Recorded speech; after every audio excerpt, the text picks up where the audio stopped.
Hi, 3DMJers. This is Andrea Valdez, and you are listening to the 3D Muscle Journey podcast. In this episode, I'm joined by Jeff Alberts and Eric Helms as we discuss how to run a coaching team. 3DMJ is proud to be one of the longest standing online bodybuilding coaching teams to date. And while we all live across the globe, we've managed to keep things going for the past 7 years or so. So Jeff and Eric and I talk about the reasons that this group was formed, the reasons we think it stuck together, and what we actively do every day, every week, and every month to ensure the future of 3DMJ.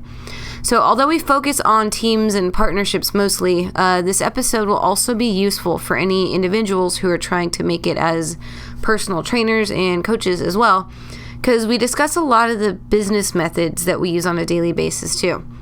So as we all know, even sole entrepreneurs have to deal with clients, athletes, contractors, web developers, assistants, staff, and other professionals in their field. And the guys and I make sure to discuss how we do all those things as well.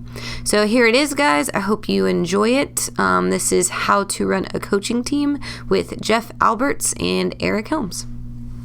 Okay, so 3D has not broken up in 7 years, which is great. So I'm proud of y'all for that. Was there ever a time, like, what was the first big blowout y'all had as a team, if ever? I know I'm like airing our dirty laundry and shit, but for real. I don't know if we had blowouts. We had periods. Of strain? But, strain? Yeah. I would personally describe it as we had periods of strain. I can't think of times where there was like, I mean, there were like issues that came up and stuff like that. Could I have one specific one, Jeff? I can't think of any major strains. That's what I'm like. Gosh. Okay, so that's how good of a job y'all are keeping a team together. Like, oh yeah. God, Eric, you're such an asshole. No, nothing like that. Well, that's just Thursday. But but no, I think probably the first time I felt like this is something I need to address. If it doesn't change, it'll be a problem. It was actually specifically on the topic of how we interact as a team. And there was this little book that I was reading in my one of my leadership classes from my degree called, I think, The 5 Dysfunctions of a Team. Yeah. Yeah. And it was basically the one of the big things, like the theme was that a good functioning team should have healthy, passionate disagreements and conflict. Like a good team has conflict, and how kind of we are bred to think like good teams are quiet, happy, everything's perfect, and no one rocks the boat, when in reality that's more of like a team that builds resentment and doesn't have equality. And I think I felt like I really needed to get that message out to us, because I thought, shit, you know, I've been in groups before and they always fail when there's like 3 people, so how is a group of 4 going to work? So I think I gave Jeff, I gave you the copy of The 5 Dysfunctions of the Team, right? Yeah, he gave me the book first, and first. I read that book, and that helped me to communicate better, like open up more. Because like Eric's saying, I was like, as a kid all the way growing up, my parents really weren't open about communication. Right. So I never really went to people and really talked about what was bothering me or anything like that. I just kept it all in. And looking at my personal family, it's like that's how it kind of was. Like everybody just kind of just didn't say much. So that was, I guess, one of the things that I was doing in this team probably was not really voicing my concerns or opinions enough. So just staying too quiet probably at times. So that book kind of helped me to be a little bit more vocal. When was that? Like what year? 2010. Okay, so like a year after y'all started-ish. So y'all just started working together as a team. We started end of 2009, so it was pretty early. I want to say it was within 6 months of us officially being around. Okay. Does that sound right, Jeff? I think it might have came a little bit later than that, but not much. Yeah, maybe a year later. Yeah. Okay. Relatively early though. Yeah. So I read the book pretty quickly too, because I remember I think I was reading it when I was doing cardio. So I think I was prepping. You might have been. It's But I also might be wrong. it's not a long book. It's not a big It's book, like, no.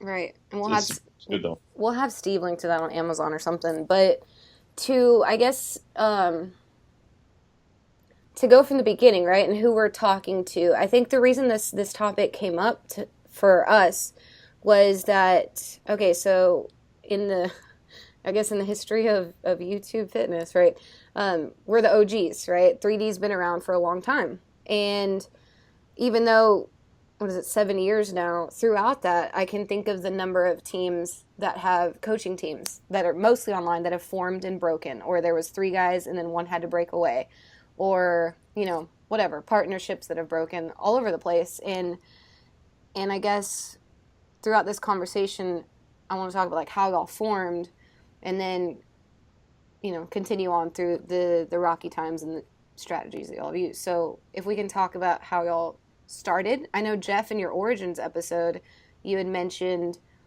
that you had Eric and Berto be like, oh, Jeff has this website. We could totally use it to interview these people, blah, blah. And you're like, but this is my website.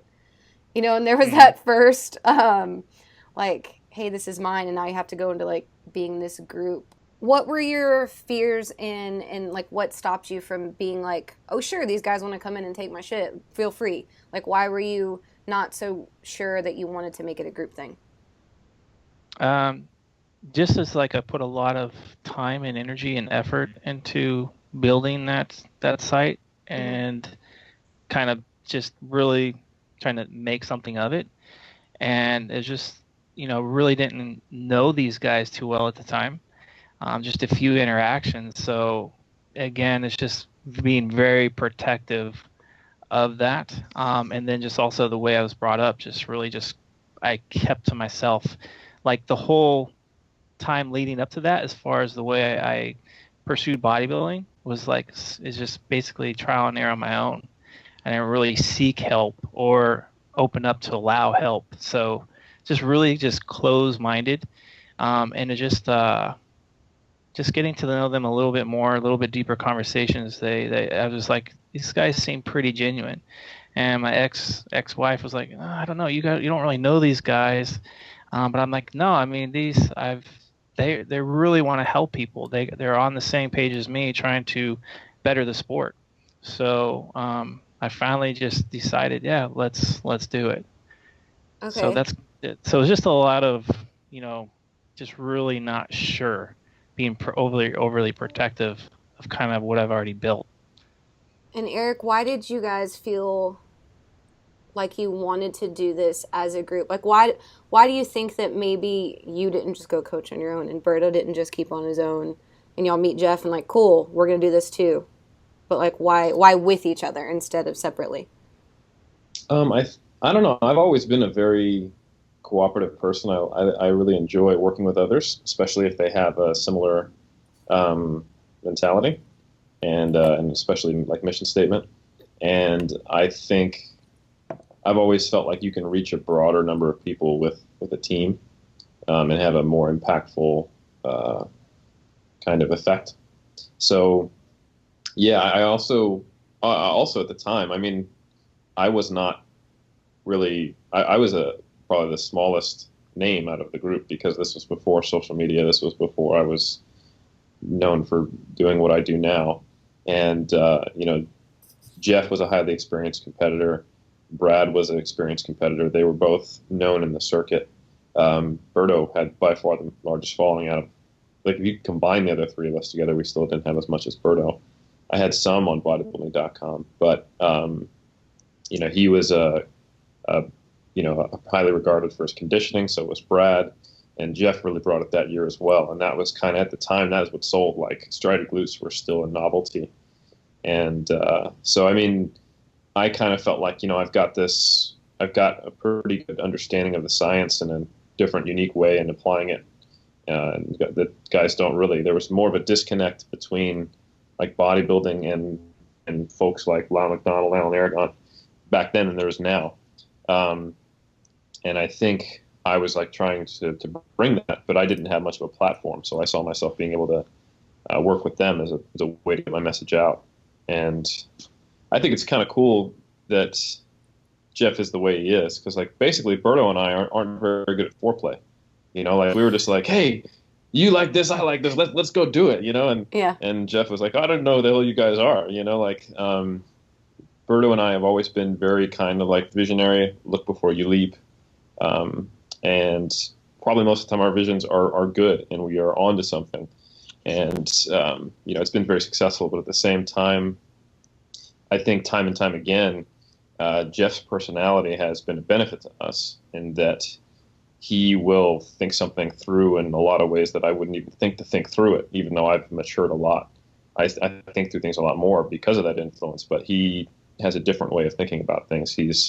Has a different mind, like we all four of us do. And I think in many ways some of our reasons that we work so well together and have stayed together is because we have those kind of complementary influences. And that's what I was thinking too, is like, I wonder if, or not wonder, like I know one of the reasons that we work so well is because it's not five of the same person. And a lot of times I feel like I've seen partnerships fail because it's two people competing for the same position a lot. And like you said, everyone brings something different to the table from the get-go. And even you in Berto, like it was like, okay, so it was Berto's following Brad's condition that no one had seen yet, your science-y thing, Jeff's like experience thing. And then I came in, though. I guess we could talk about it as a team from then on. Like, if you're okay talking about it, why did you guys feel like after 6 years I could be added on and no one else could have? That's a good question. I don't know the answer. I don't even know why you're on the team. No, I'm just kidding. I have a very strong idea of why I think you're on the team, and I think it's because you have a really good understanding of communicating, connecting, and providing value to our tribe. You've been a part of our tribe and not necessarily kind of like the guys who originally started it. And you have so many qualities that each one of us has, but then a different perspective on all of it. And I think you share a lot of the extroverted traits that I have. You share a lot of the willingness to put yourself out there like Jeff has. You have a business savvy that none of us have. And you have enough understanding of the science, all this stuff. You're just pretty awesome. That's basically what I'm saying. That's nice. So That's nice. If you're fishing for compliments, I'll keep giving them. I was just going to say, that's not really what I was fishing for. More so, I know that there are hundreds of people that would love to be where I am, and it still kind of blows my mind that I'm here. But basically what I wanted to get from that, besides an ego stroke, was that y'all are so protective of it. Like, even though Jeff was the protector and he let y'all in at some point, I'm not the first person that's, I guess, tried to come in, and y'all had said no repeatedly. And I guess I wanted to know, like, what qualities just didn't, why didn't it feel right? I think for you, it was, too, is that I was protective, like, well, okay, we need to talk about this. Yeah. And so it was like, yeah, still, we all, basically the four us guys talked about it because we want to make sure that it was a good fit. But what it was, too, a lot was that you came up through, you were coached by us. Mm-hmm. And you did projects and other things before you were a coach with us. So there was a trust there. And so there was like a lot of, we knew you were trustworthy, and that's huge. And I think, too, the way we kind of formed us four guys was that we bonded as brothers. Like there was a bonding period too. While we're building 3D Muscle Journey, we're also becoming really close friends, and eventually, like, so in my eyes, we're brothers. Mm-hmm. So I think that really helped to gel us from the get-go. It was like we just had so much in common. Even though we were all different people, there's so much in common too. And I could tell, I've already talked about, I mean, Eric, they've all helped me in personal situations outside the sport. So, and that wasn't something easy for me to do, is to open up and let people in from the outside like that. It was hard enough for me just to open up to like my ex-wife. And so, just having them helping me through some rough times in personal life, I mean, you build up a huge trust. And basically how we kind of operate, you already know this too, is that if there's any decisions to be made as far as a team, it's all for one for all. Mm-hmm. So if one person says, hey man, no, I don't want to do this, then we all kind of agree, yeah, okay, we're not going to do this. Yeah. And I think every person has come in, like you guys four, and then me separately, like you said, there was a really big investment period without money or followers being involved first. And I think something that seems to be obvious in this day and age is that it was like you said, there was this cause that we believed in, right? Eric and Jeff had this thing, and four of us could make it together, and me, it was like, I know I can help 3D do these things together. And it was never like, well, I have this following and you have this following. If we come together, like, we'll be double the following. And then we can, Yeah. like, it was never really like that. And just It like, was so clear. Your mission statement is so clear. Like, you wear your heart on your sleeve. Like, you sacrificed everything to try to do what you think you could do to benefit everyone. You moved across the country. You slept on the floor. You moved in with people. I mean, just seeing your story and you logging it all, competing, coming out to work with the people who you thought spoke to your mission, and then putting out the content that you do. I mean, it was just so obvious that you were doing it for the love. So, I mean, that's the same reason we do it. It's not like we sat there and handpicked, who has the most followers on whatever platforms existed in 2009, or even really thought about that. We were just like, can we do this? Can we have an impact? Do we all want to? Yes, we're all about it. And then do we click? And then let's make it work. And that's just kind of, we never set out to be like the all-star team, yeah. Another thing that you said, Jeff, too, is like, we all had a meeting, right? And I think, is that something they always did from day one, was if we're going to make decisions, it's all four of us? Was that ever, like, did y'all already innately know that this is how we're going to run the team? Or was there a lot of, like, trial and error? Okay, these two are talking about this, and it doesn't feel right leaving these two out, so now we have to establish this. Like, did you start with very clear-cut ways to correspond with each other? Or did that kind of... Go ahead. Correct me if I'm wrong, Eric, but I think it was usually any decisions or whatever. There was meetings with all of us, and if there was like side meetings, like two, then it was always brought up to the rest of the team, and decisions were made as a team. And I think that's what kind of destroys teams. I think is like when you get two people here talking about certain things, and then the other two people don't know, or the other three people don't know. That's how the issues arise, and that's where a lot of resentment comes into play. But yeah, I think we've always operated as a team where we had meetings, and again, if there was something that we're like doing to better the company or whatever, it was always, a group decision, and all five has to be on board before we do anything. Right. Yeah, it was like that from the start.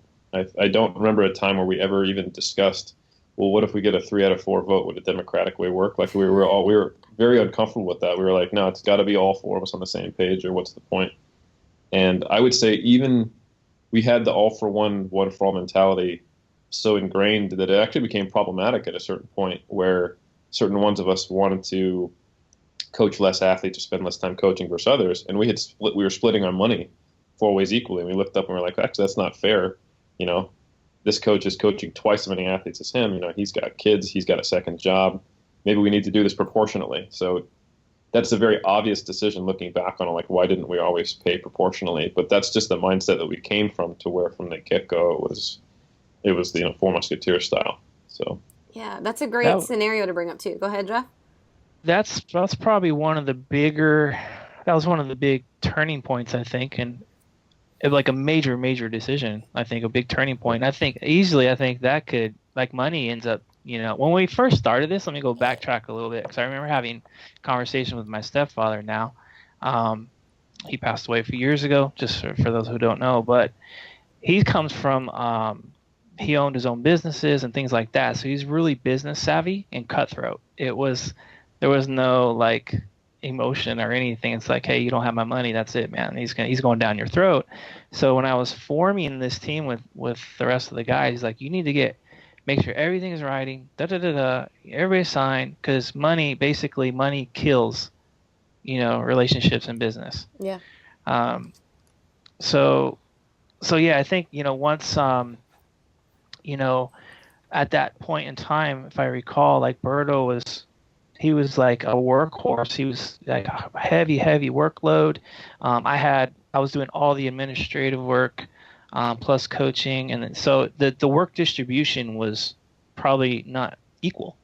So it was getting to be a little burdensome for some coaches. So it was a kind of a hard topic to bring up, but we talked through it and we figured out a way where it would work, where everybody was comfortable to move forward. So it wasn't like, hey man, this is how it's going to be, and if you don't like it, tough. We talked through it and came up with a formula that worked for everybody. Yeah. Which was fair. And I think the way I feel about us, or what I see within us, is that, like your stepfather said, like in business, you need to be careful, watch your back, da da da. But it's funny how I feel like we're so, with each other, I feel like we're so giving, and we always put each other first. And so, but outside of the group, we're always like, well, can you trust him?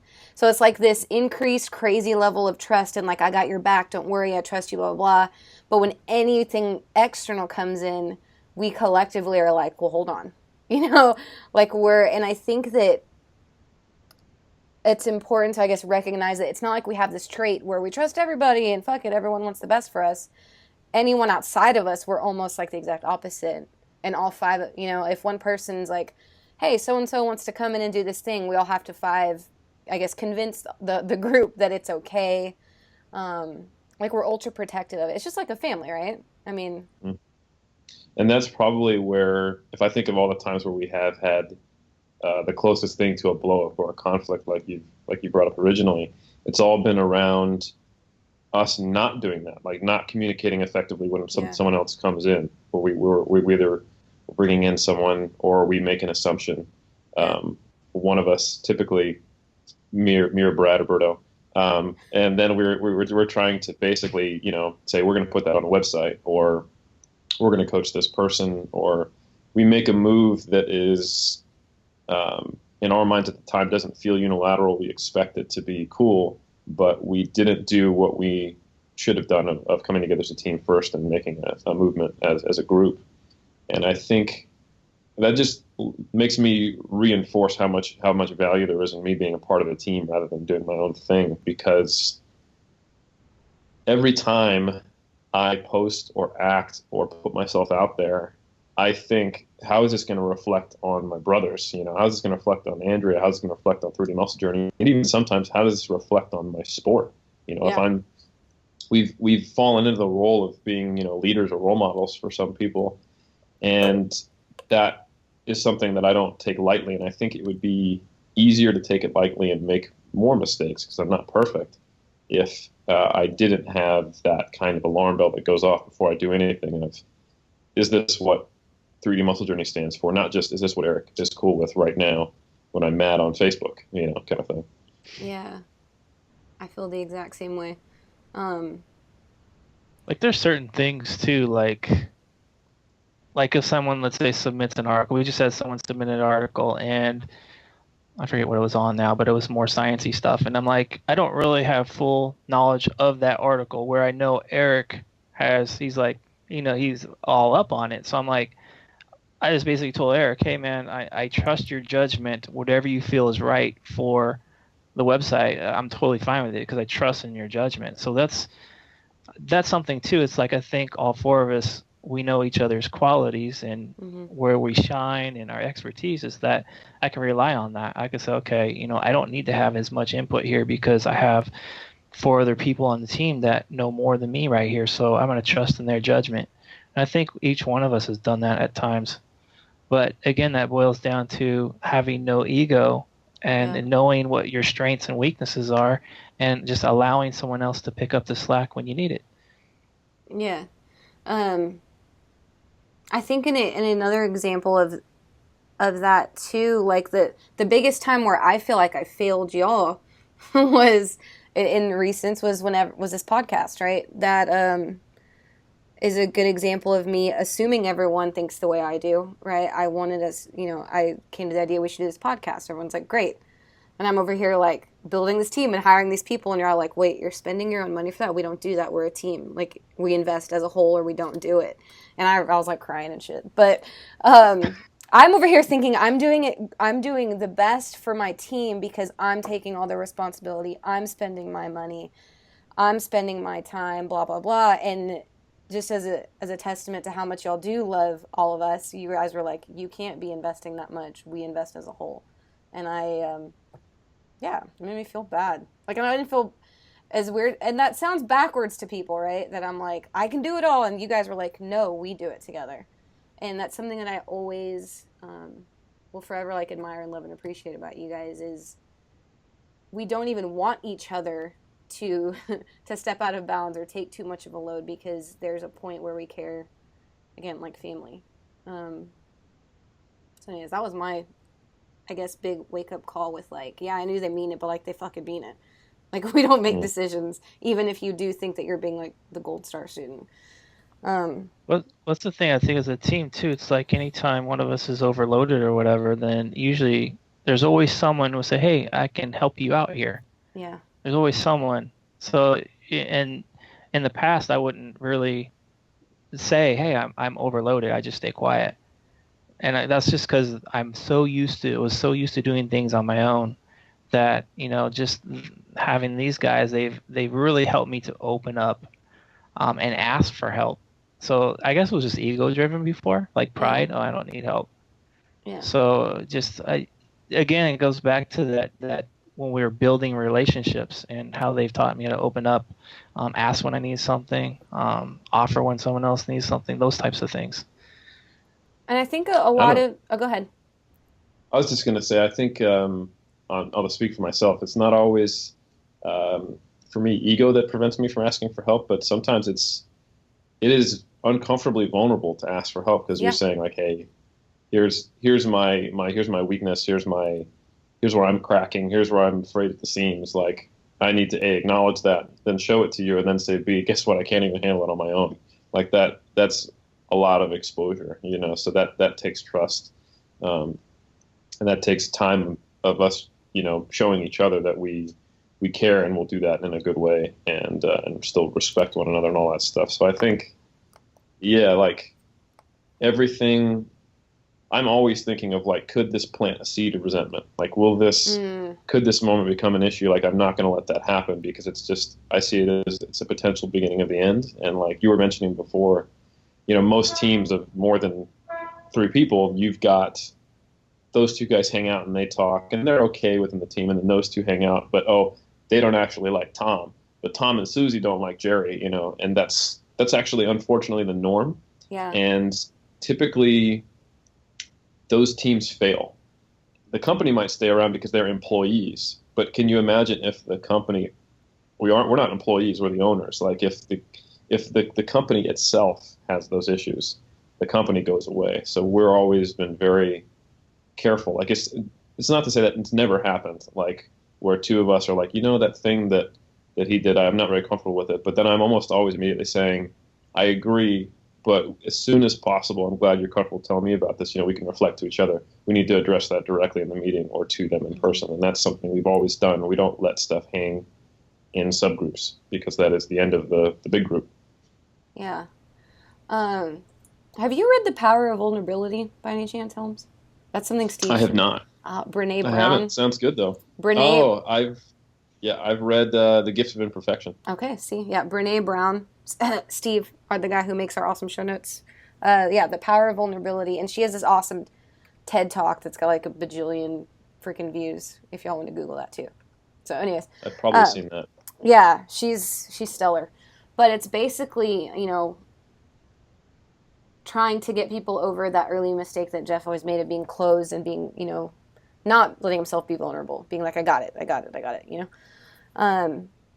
What are some other things besides we've mentioned, like, okay, we meet often as a group. We don't move on unless the group as a whole agrees with pretty much anything. We do our best to make sure that we're representing our group.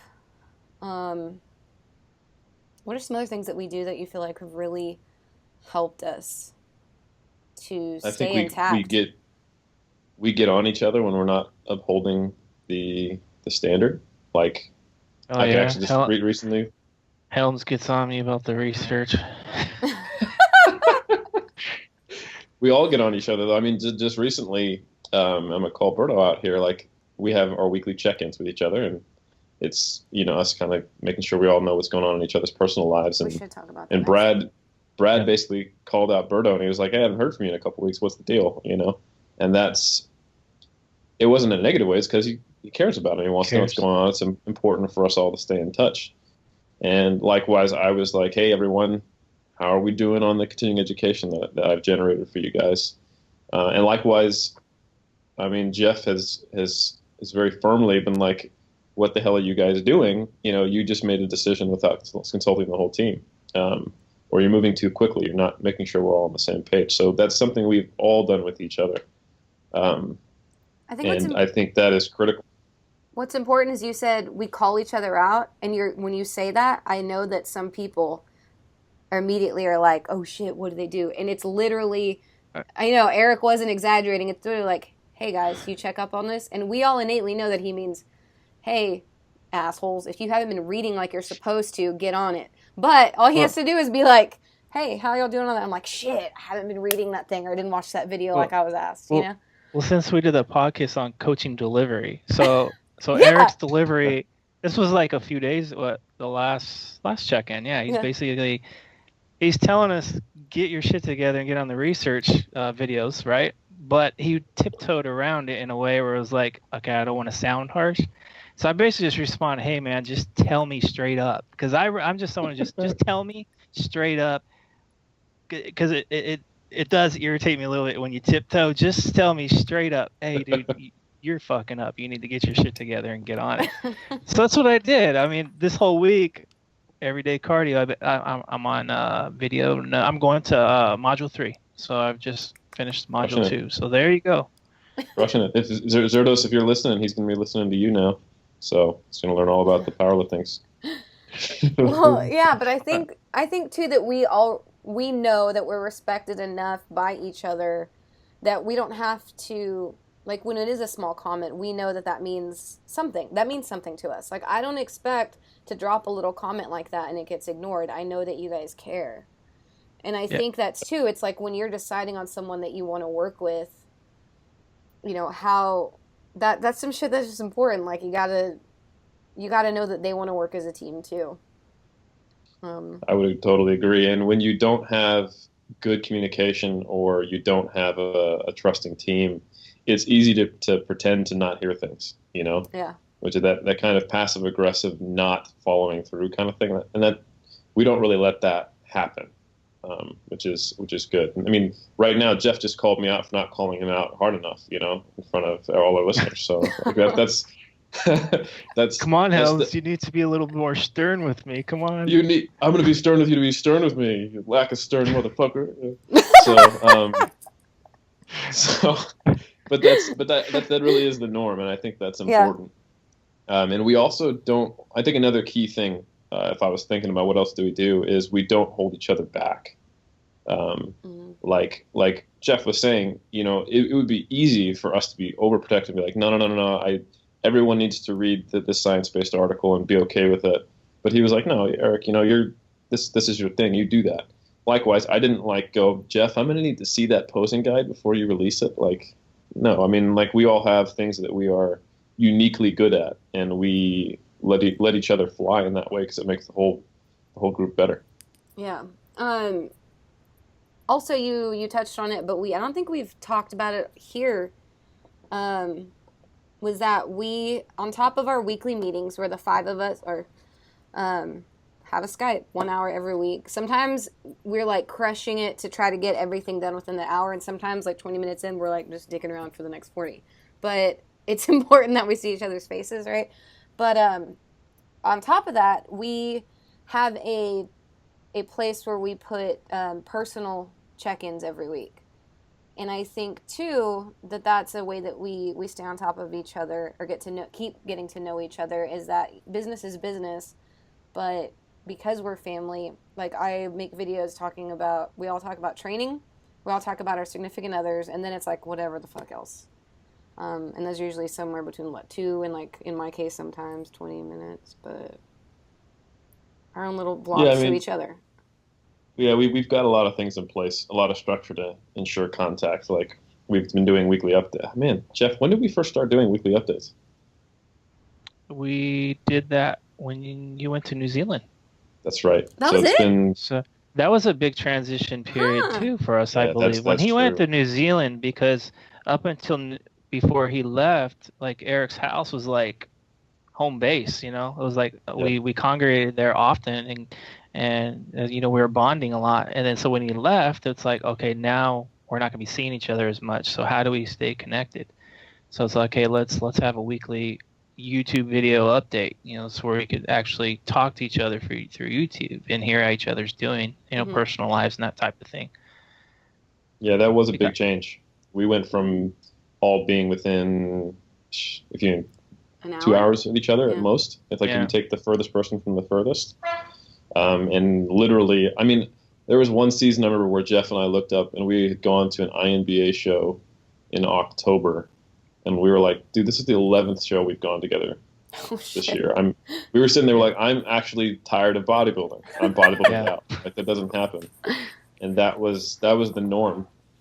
And we were, I every weekend from July till October, I'd have potentially a bodybuilder sleeping in my house and giving him the Dream Tan sheets.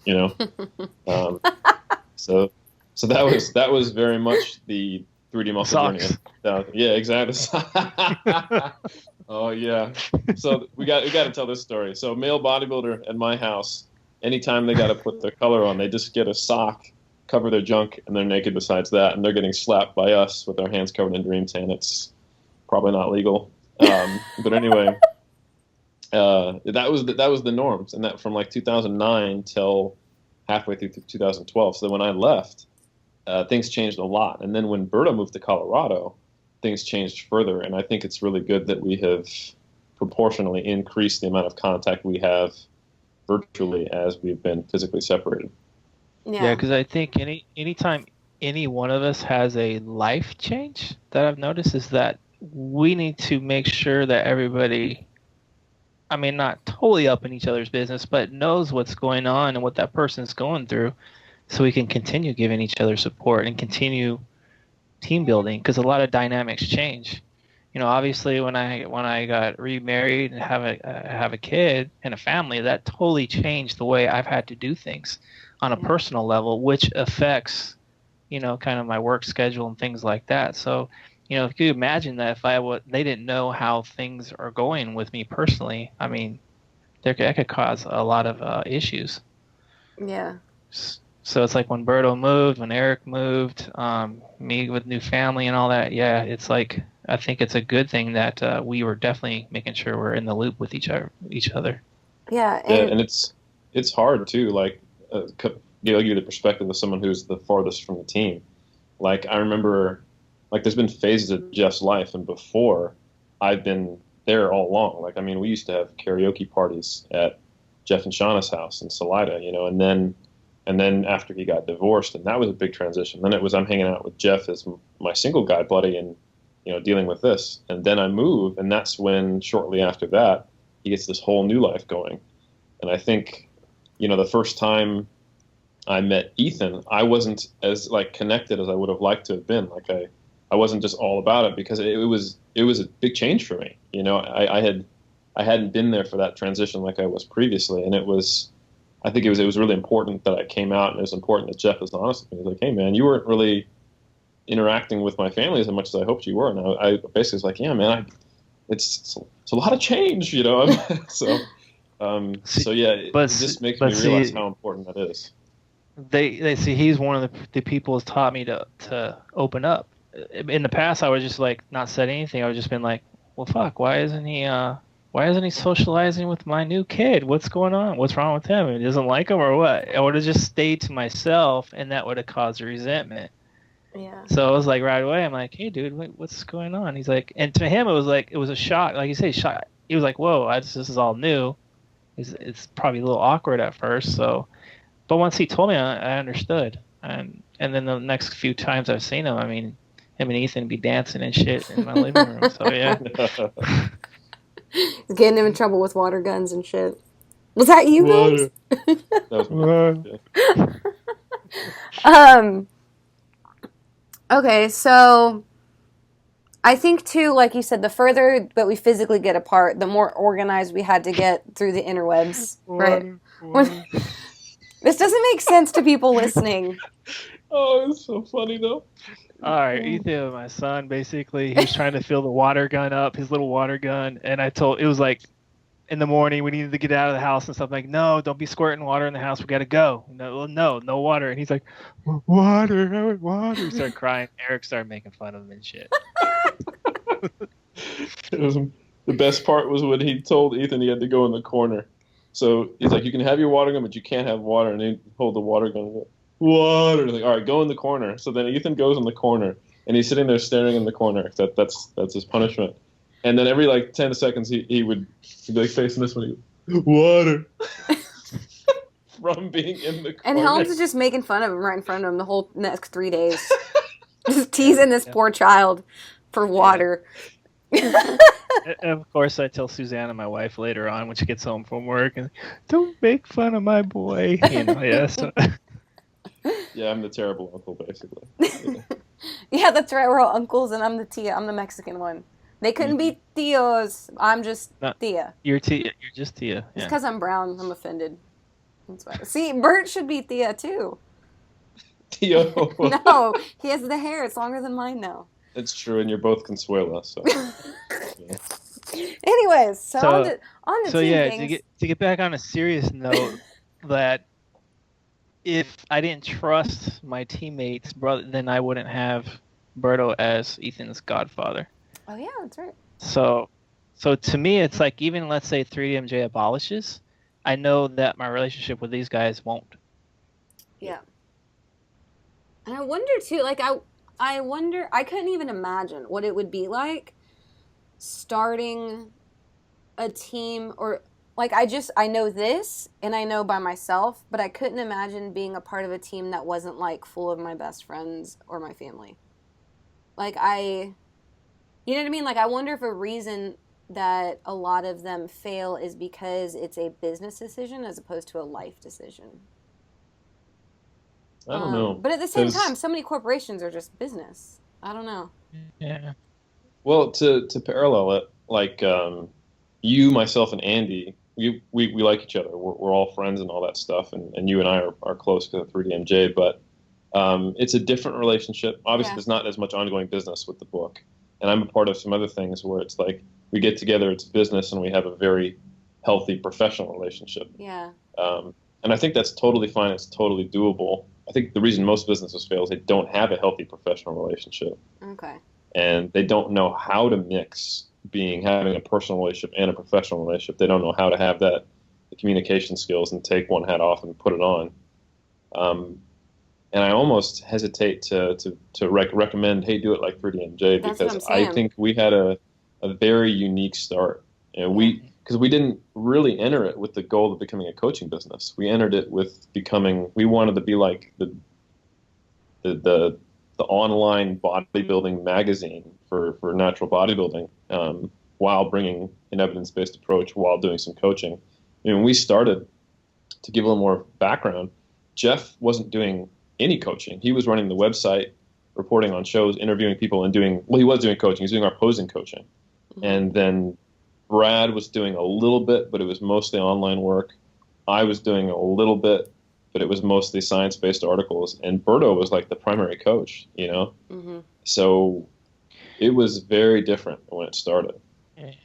I think too, like when I was running that site just by myself, it wasn't for monetary reasons. It was basically, I just wanted to give a platform, as small as it was, to other natural bodybuilders to give them some recognition. So it wasn't about the monetary. Even when they approached me to join, it wasn't really for monetary reasons. It was like, hey, we can better the sport. We can help people. Because on the West Coast, like California, I would say California was a few years behind the East Coast as far as like the knowledge and the athletes like actually getting the show shredded, like it was way behind. So like Eric and Berto and them, like, hey man, we can make it a lot better over here on the West Coast. So it was more about helping people in the sport more so than say, hey, I want to get a quick buck in my pocket. And we didn't make good money until a few years later. So it took time to develop that. And I think like a lot of times we made $400 our first year. Eh. As a team. Yeah, it was not very, very lucrative at all. No. But I think if you love something and you're chasing passion, I think the money will follow. It just kind of happens. I think if you flip those two around, it doesn't work. Wow. I agree. What are some things that we've said, like the further we move apart physically, the closer we've had to make ourselves using technology, right? And shit, I haven't even, oh my God, have I been around a year? No, almost a year. And we've since then made quite a few changes. And if I forget any, list them, and I'm sure I had some before this, but we used to do monthly meetings. But the problem was because we'd spend the first hour catching up with each other, having our personal check-ins. Then we'd start to get to meeting things, and one of us would get hungry, and one of us would get tired, and then by the time next month rolled around, there'd be like... Brad had to go pee. Brad had to go pee, or he'd take us with him and just mute it. And then, and so we now have weekly ones, right? We limit them. Other things that we've done was we went from email correspondence to a program called Slack, which I think is pretty commonly known now. But basically organized chat rooms as opposed to email threads, which allows us to be a lot quicker with each other. It's almost like one of those, like the same, for going from email to Slack, which is the same thing in my brain as going from monthly 4-hour meetings to 4 separate 1-hour meetings, is just the frequency. And when something doesn't seem like it's such a big deal, it's easier to be more casual with it, which I think helps us get to know each other. How do y'all feel about that? No, I would agree. And you've been a huge catalyst for that. So we started with, I think we were doing monthly meetings when you came on. We were still doing them. And then you were like, let's go to bi-monthly. And then we went to weekly. So there was actually two increases in frequency. I forgot. Yeah, you actually prompted that. You also prompted us getting on Slack. And without fail, those have been very good decisions, because a lot happens in 5 people's lives in the course of a week. Somebody's going to have something happen typically. Yeah. And an online business moves quickly. When you've got an average of like 20 or 30 clients between 5 people, that's a lot of people you're managing. And then we've also got articles, podcasts, speaking gigs, the whole 9 yards that we have to juggle. So I think it was a very important move. Since before 3D, I was trying to do everything on my own, as well as like Andrea Valdez, the brand or whatever. Another thing too is I didn't realize how much better I was able to figure things out while talking to actual humans and not myself in my own brain. And I think that's another value. I think this is actually maybe even a third level of communication, is now we have the podcast. So we get to know each other better here. So it's like we made a business decision that inadvertently has all these other things that we thought it was creating content, and it turns out it's another team building exercise. It's another catch up, check-in, another personality learning about each other. And I don't know how this will continue evolving, but I think it's something that is important for every team, I guess, is to figure out ways. It might not seem as efficient, but it is. Like, it might not seem efficient to spend 2 hours on Skype twice a week, but the return on investment is way higher than a lot of people would think. I think for the podcast, for me, it's like I get to, like, I'm excited because we get to put out content that potentially can help people. Mm-hmm. And that kind of goes back to my roots. I want to help people. And then two, it's exciting because I get to see you guys. So it's like exciting. So it's motivating, keeps me going. Because at times when you're, as we're a team, but you still work, by yourself at home, online. it's not the same when you're, when you're maybe making YouTube videos for your clients versus actually us interacting right now. So to me, it's like motivating, uplifting. It keeps me going. Whereas if I didn't probably have something like this, it could get kind of monotonous. And when you get monotonous, then you kind of lose a little bit of drive and passion. So this is definitely, I think, a positive. It kind of helps me personally, anyways, in many different ways. Yeah, I think it's very collaborative content of a team is very multifaceted. People look at it like, oh, here's our brand, and then to get our brand's name out there, we put out content. Not really. Like, you actually are your content.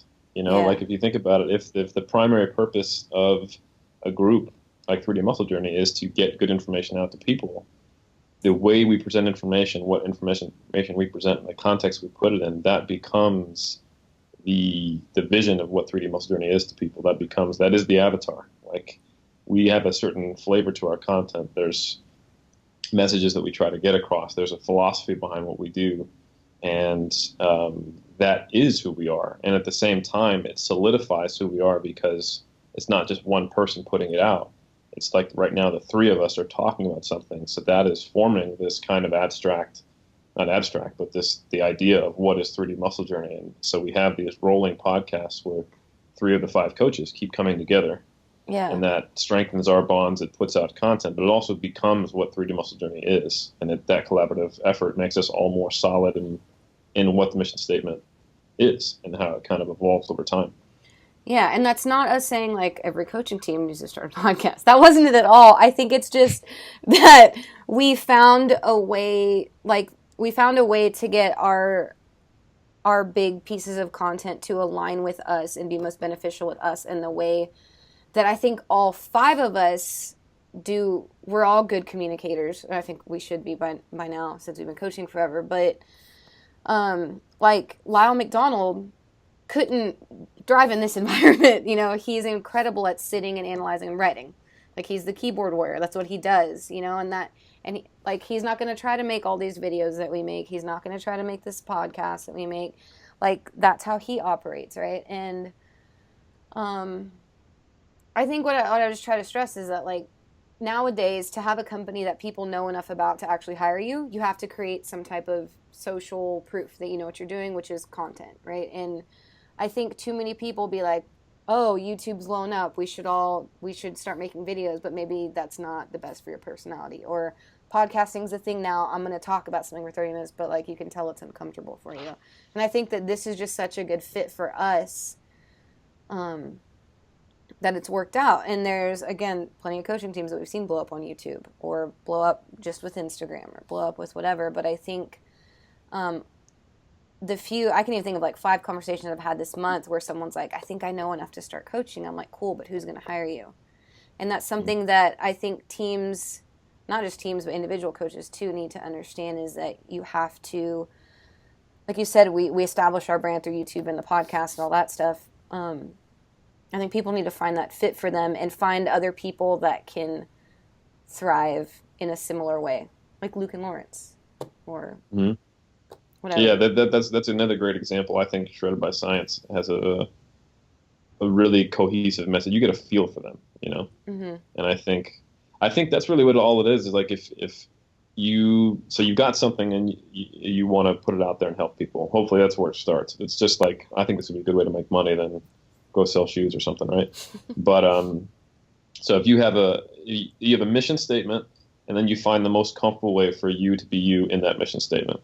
So yeah, I mean, don't try to be a science writer if you aren't comfortable writing science. If you can talk about practical applications on YouTube, or maybe you can make meme-related things on Instagram or whatever. I think that's 100% correct. Is you need to find where you are best at delivering, because all communication is effective delivery and reception, right?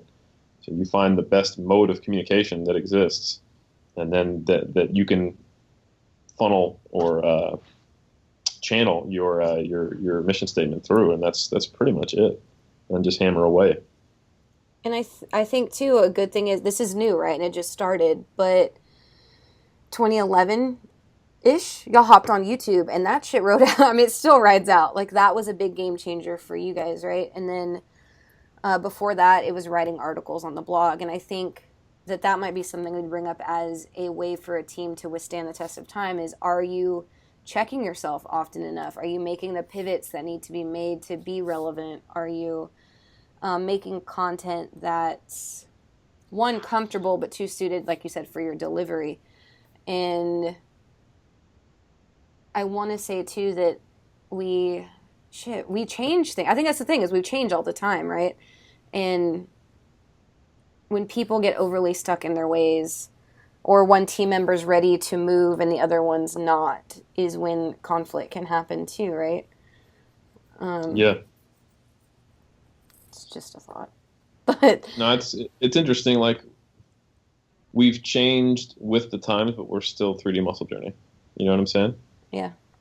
Like, as it started out, it was blog article on the website, Sheridan, Eric, and Berto's contest prep thread. That was the extent of all of our. That's so awesome. Yeah. Make videos on. It wasn't even YouTube. When were the first videos we made? Was it Vimeo? It was something else. Jeff, remember the videos we used to have, like our Christmas workouts and shit?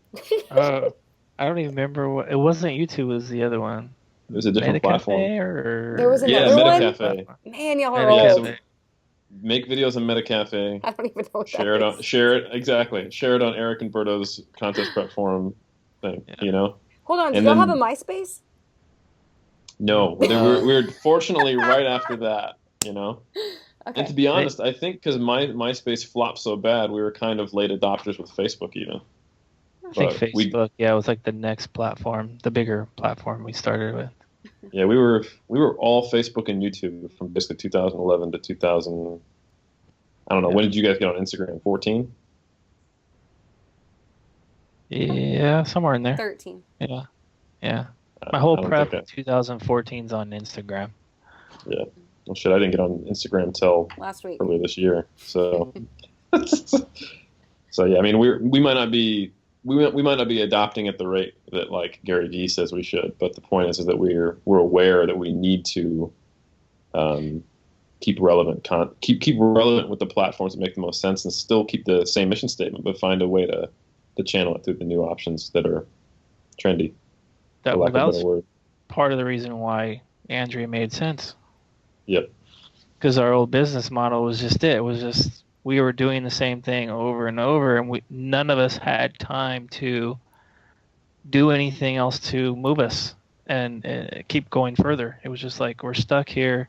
Everybody has, Eric's in New Zealand, Berto's in Colorado, I'm here, new family. So everybody's just like busy, super busy with work and whatever else we got going on, that we no longer had that time to do what we used to do, Yeah. Help out the community more. It was more like, okay, we're just helping our athletes, but we can't do more for the community. And I think even the YouTube channel was pretty stagnant for a long while. Like, oh, we might pop out a video here and there, but so yeah, we knew that we were becoming the old guys of the block. If we wouldn't have brought you on, we'd be not making these podcasts and getting out there more. Well, we'd be stuck. I mean, in many ways, we didn't even start out as primarily wanting to be coaches, but then when it really started to work out, we were very excited about it, and we made it to the point where, there was a point in time where we had a 200-plus person waiting list when we didn't have our SCAD consultation as an option. Mm-hmm. And we got to a point where we could have as many clients as each of us as individuals wanted, and we chose it based on, okay, what's the maximum I could take without affecting quality? And we didn't really realize that starting with the mission statement of we want to provide a community and evidence-based support, and that becoming coaching, if you take on a full-time job as a coach, all of a sudden you're working dollars for hours and you don't have time to put out the content. Mm-hmm. And you start losing the ability to be relevant and actually fulfill your own mission statement. And I think we looked up, I don't know when I first started to realize this, maybe 2 years ago, not really knowing what to do either, is all of us are full-time coaches, and basically are back against the wall. And we have always had relatively low prices compared to the norm because we want to be available as coaches to everyone. And we look up and we go, we have to freaking coach 40 plus people and do a very high quality job, nutrition training videos, what a lot of coaches probably aren't willing to do. We don't have time. So I think that understanding and having you on board as kind of an outsider perspective has really helped us to make some very critical changes to our model so that we can further evolve, so we can actually fulfill our mission statement, which we've probably been only half able to do for a couple of years now. Yeah, long road ahead. Until now. Thanks. What do you think are some... because I think we're all like, we're not going to play stupid and be like, not going to say, it would be stupid of us not to say that, like, we know a lot of teams that have failed, right? What to list off are some things that you have, like, reasons that we've seen that happen and things that we'd like to caution maybe some of our listeners who are either about to start a team, who are in the middle of one that's not working, like just some ways that we've seen them fall apart. And I think one of the big ones that Jeff said first was, like, if you do it straight for the money. Not that businesses just for money aren't great and that they don't work, but the thing is, I think in our industry, you're dealing with people. And I think that's when it gets scary, when it's literally without passion and just for money. Yeah, I would agree. If you're working in a product-based service that's not, the more service-oriented and the more interpersonal your business becomes, the more you need to be doing it for higher reasons, if you will, I think. But yeah, I think a big one is not having a mission statement. If you don't know what the goal underlying purpose is, like I still remember writing the original mission statement of 3DMJ and then having them edit it in 2009. Like, once it changed from just being Jeff's blog and once it became the 3D Muscle Journey everyone here knows about, we wrote that, we edited it, we made a video with it, we were excited about that, and we all understand it on a emotional level, and if someone does not have that and they're tracing trends and the waves of the way it seems that the market is going, then they immediately lose relevance. They're not changing the conversation. They're not creating the conversation. They're following it, So I think there, with the internet, this is my personal opinion, Mm-hmm. there's a market for any niche that'll probably be enough for you to live off of and still do what you love. Mm-hmm. But it is your niche, not a niche you should be following, even if it's a niche within a niche. Like, yeah, sure, there's natural bodybuilding. And while 3D Muscle Journey is closely associated with it, there's a certain tribe, for lack of a non-markety word, that's associated with, like, 3D Muscle Journey, natural bodybuilders, and raw powerlifters. There's a feel, there's an ethos, there's a community. There's a certain way we carry ourselves and think that speaks to the other individuals involved with it. And we don't model that based on what we're seeing. We just model it, and then people come to it because it calls to them. And I think I see a lot of teams that are trying to follow the trend or trying to be what the community is, rather than going, hey, a community is just people, let's create our own. Yeah. Damn, that was good, dude. Mike dropping Mic drop. He's dropping his invisible mic. I think lack of systems too. Like, on one hand, we've said, like, we're quick to change, but those changes always happen at a group meeting that has been planned, that has never. So, if there's one thing that Jeff, when I first started, he was like, okay, we trust you, we love you as a human, blah, blah, blah. And now here's the 8,000 documents that we use when we bring a person on, and it's like 5 pages of expectations. This, pretty much, it's the one, he's telling me, when you bring someone on, this is what we expect you to do. And then he's also saying, here are all the things that we expect of our athletes. And this is the way we expect to have this workflow habit, and just as we manage the expectations of our athletes, me coming in as a new group member, y'all immediately were like, okay, go fly and spend a week with Berto, because it's different. It took 2 months almost from when y'all said, okay, let's take Andrew on, to when it was publicly announced. And I think that speaks volumes to you guys. It's not like you didn't trust me, but it takes that long to get the processes and the expectations ingrained. You have to have structure. And I remember when I worked in the auto plant, there was a reason why the auto plant I worked at was, like, high up on the JD Powers, just like, the big awards for them. number one, number two, almost every single year. It's just because of the way they build their cars, the process is just like, it's so money, it's automatic. And if you're not following that process, I mean, you're going to see the quality. It just goes right down. So if you're building terrible cars, then obviously you're not going to survive in the market. So it's the same thing with us. If we don't have our processes, coaching clients, but also just our back end process, if that's all wacky, then it's going to be a lot of inefficiency, and we're gonna suffer for it. Yeah. Yeah. I can't express how I don't think 3D Muscle Journey would be here without input from all four of us. To where it was, and now with all five of us, like Berto is, the best way to describe him is instinctive in what he does. Mm-hmm. Like, he knows how to work with people on an instinctual level. He knows how to work with people in that way. But organization is not a natural character trait for that man. Let's just put it that way. And while I'm not, and I think he's really benefited from the structure that, like Brad, and the structure and processes are really the bread and butter of Brad and Jeff. Mm-hmm.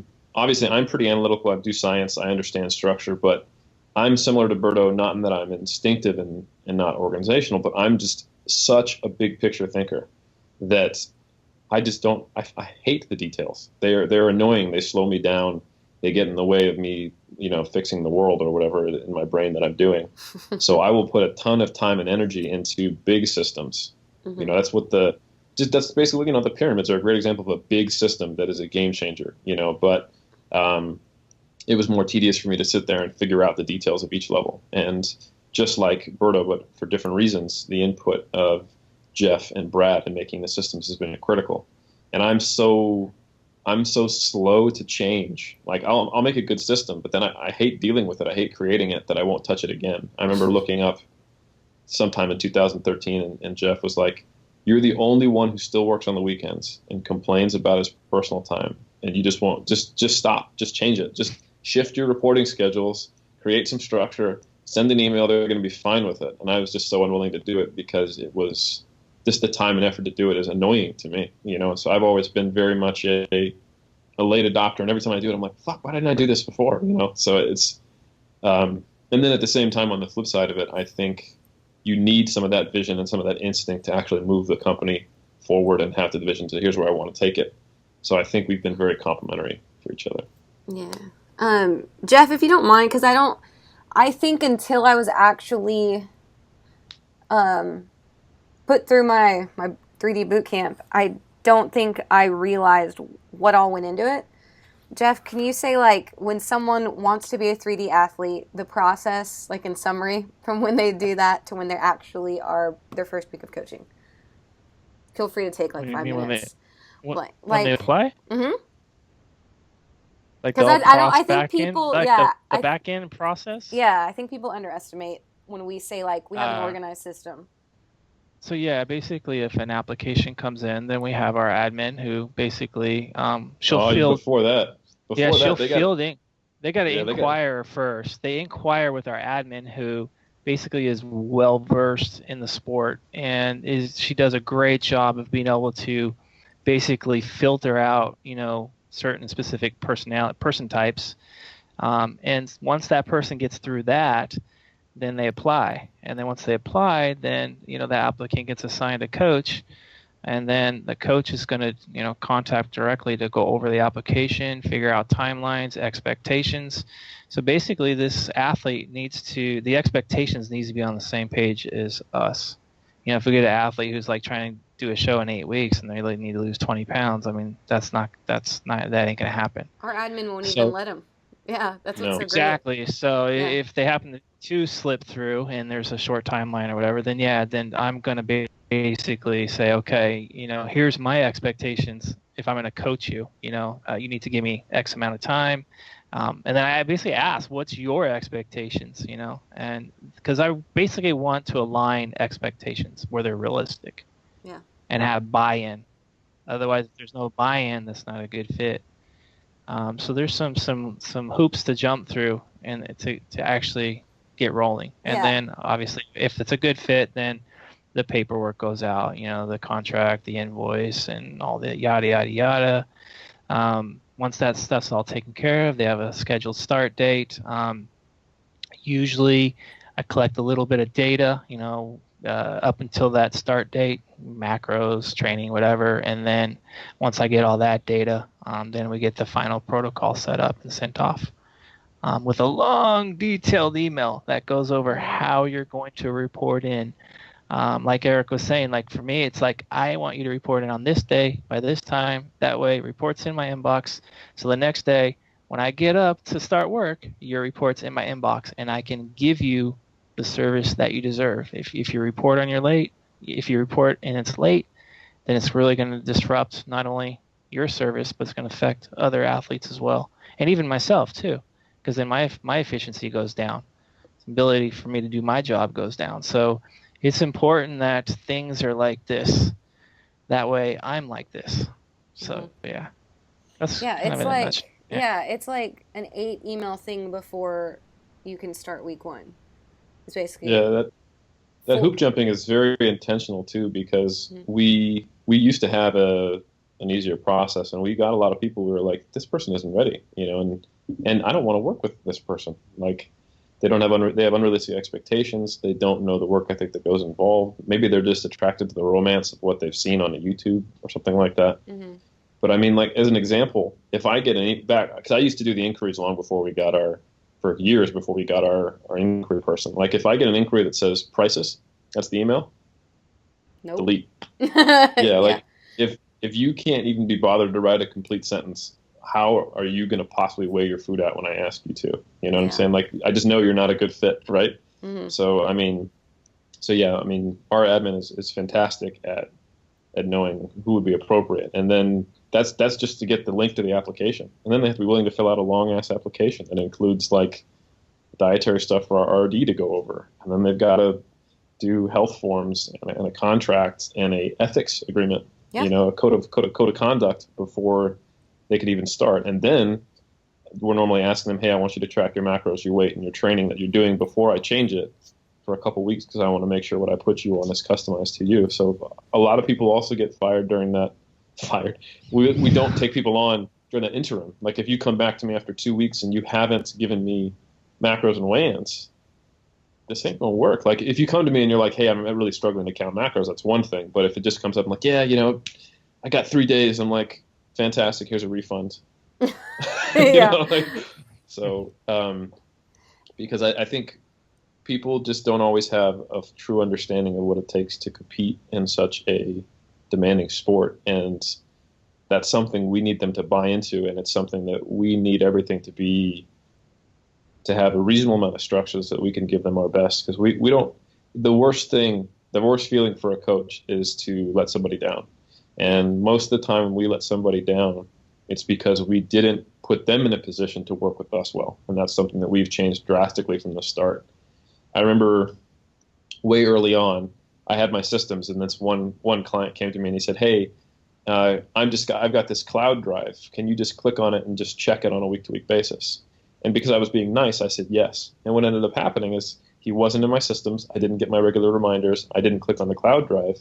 And I let that guy down. I didn't check on his report. He would go 2-3 weeks sometimes. I'd be like, oh, crap, I didn't check on him. And that guy probably has this thought of, man, those 3D&J guys really don't dot their I's and cross their T's. They're not structured. And what actually happened is I caved when I should have said, no, I'm sorry, man, this is the way I operate. This is the structure we have. It's tried and true. Just like in Numi, the auto plant where Jeff worked, if some guy went in and went, actually, I think I'm pretty good at tightening the bolts this different way, and then the car crashes, like that's not Numi's fault. It's that guy for changing the structure, So, yeah. I think that's really difficult for a lot of people who are just trying to get started, because they think they want to, a lot of people, it's like they have this full-time job. Okay, I want to make it in coaching. Once I have enough money flowing, I'll be able to quit my other job and I'll do this thing. And so you lower your expectations, or you lower your standards, or you think that you can bend over backward. Like you said, you thought you were doing him a favor by making it easier for him, when in turn diminishes the quality, and therefore you can't stand by your mission statement that you intended or whatever. Another thing I too get is if you're not efficient, I mean, let's say let's say Eric's operating like that with multiple clients, he's probably going to be working longer hours and things trying to keep up with everything because it's not organized.